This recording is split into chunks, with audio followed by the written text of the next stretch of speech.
chancellors, directors, and all other faculty members of IIT Guwahati. Actually, only in the afternoon yesterday, I have been asked to speak something on the draft national education policy. And I told them that, okay, I will speak, and my topic is basically for draft national education policy 2019, a sustainable development perspective. That was the thing. Now, if you look at the policy, if you look at the vision of the policy, then you will find that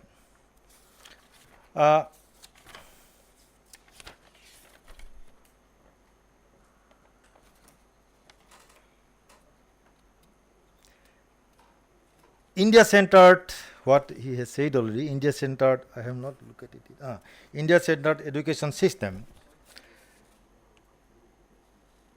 for transforming our nation sustainably, that has been included, for transforming our nation sustainably into equitable and vibrant knowledge society by providing high quality education to all. Now, while I scan the policy report, I tried to correlate what the vision says and what are the different components of the policies. Now, also, as Professor Prakastha has already told, that regarding the sustainable development goals, yes, the policy says that to align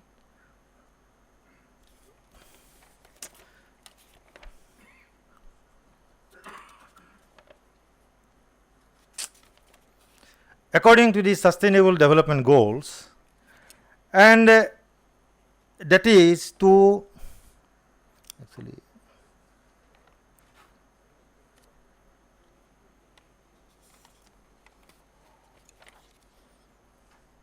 I'm sorry because my slides are not in the sequence. And what it says basically, that is to bring the quality of life of citizens in a sustainable way without degrading environment. Without degrading the environment. Now, this also, in a scattered way, it definitely takes many aspects and principles of sustainable development. As Professor Prakastha also referred, that this policy has looked education in a single organic continuum from preschool to higher education, and also touched on all related sectors in a larger picture. That's very important. Then also towards creating a just and equitable society. Then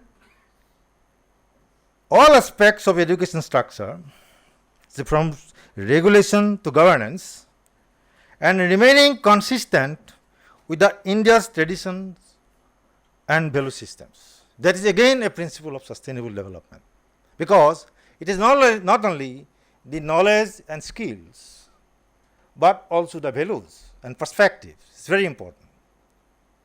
And if you look at from the Stone Age to the current age of nanomaterials, there's a long history of human development. Now, whether in this course of human development, whether we are in a path of sustainable development or in an unsustainable path. So, from that perspective, what I understand, the wisdom of the committee members, what has passed to the nation, has indirectly warned us where the things have gone wrong and how the things to be realigned. So, many aspects they have been covered. Then many things have already been discussed, that is the integrated but yet flexible. If you see the current systems, even my engineering profession I have seen, if one student wants to transfer from one branch of engineering to other branch of engineering, we are not allowing them. But there are examples. A pass out from Assam Engineering College 6th semester, he has been admitted in a London University in another semester. So there are a lot of rigidity is there. So new system, as many speakers have already spoken.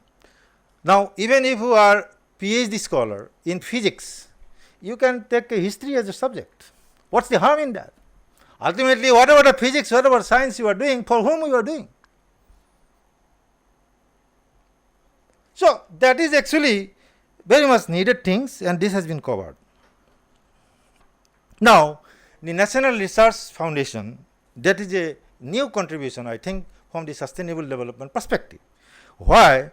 If you look at the current system of the research, what is going on by the thousands of the institutions, with all regards to everyone, whether the real problems have been addressed or not.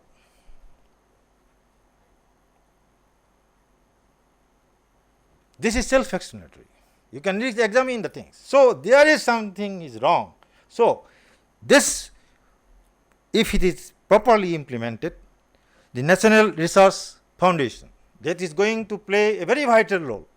And this should, according to me, research agenda of the country, what are the problems in place, what research is needed, what big professors are doing, how many PhD scholars they have produced, and what social contributions they have made. This needs to be introspective. So I think this will facilitate, at least from the top, and also again, another important thing, this fragmentation. So many institutions are there in the country, in my state. Every institution have their own mission and vision. But these institutions is again a subsystem of the social system, or a governance system, or under a government or a university. Now there is no relations. Again, even within the institutions, if you see, say within a suppose civil engineering department, there are again so many faculties. They are teaching different subjects, maybe sometimes in different chapters. So he is focused only his own section and chapter. He is not concerned about what the other teachers and as a whole what others are going on. So this fragmentation is very important. So then from the department for the institutions, who will think about the institution? Then again, there are many things the institution cannot do because you are dependent on the government policies and all that. Within a classroom, you cannot confine engineering. You have to have the interactions with the industries and all that. If you oppose to the industry, no, this is not our business. So that's why we need a national policy, and it is very right that the Prime Minister is, sharing the Rashtra Siksha Ayog. Professor Prakasta, please look into this. It's really needed because education is not an isolated system, and only he can, control the all other related, systems and subsystems. Otherwise, change will never happen. And it's not a question of the politics and all that. It is a question of the national debate, and then you come to the conclusions. But ultimately, you have to be at the top, decision will come.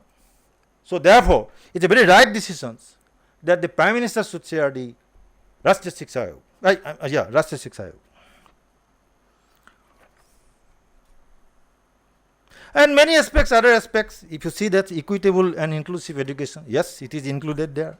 Quality education, yes, quality education, even if you examine the things, you will find basically is a multidisciplinary education, higher education they are saying about. And that is very true. What they are saying, basically two things. One is the core skills, core specialization. Core specialization will be always there. But this core specialization and values need to be added. Otherwise, the human being and robots, there is no difference. So that's why I think it's very important and very needed things. And that is very rightfully done. And we should accept this. And the teaching and all this, we have to take place from the heart and brain. It's not necessarily the brain only. So that's why I think this multidisciplinary education that needs to be looked into what actually it means, and it is actually doable things, and we should do it. And everything others are saying about this silo and all that, that is there. So I think the policy definitely covers many aspects of this sustainable development, but sometimes it appears it is indirectly they are touching, not in the, if you read the whole document, you will not find directly, but only who has got the, expertise on sustainability, they can only extract how it is correlated with all the things. So this is my submission. Thank you very much for patient hearing. Thank you.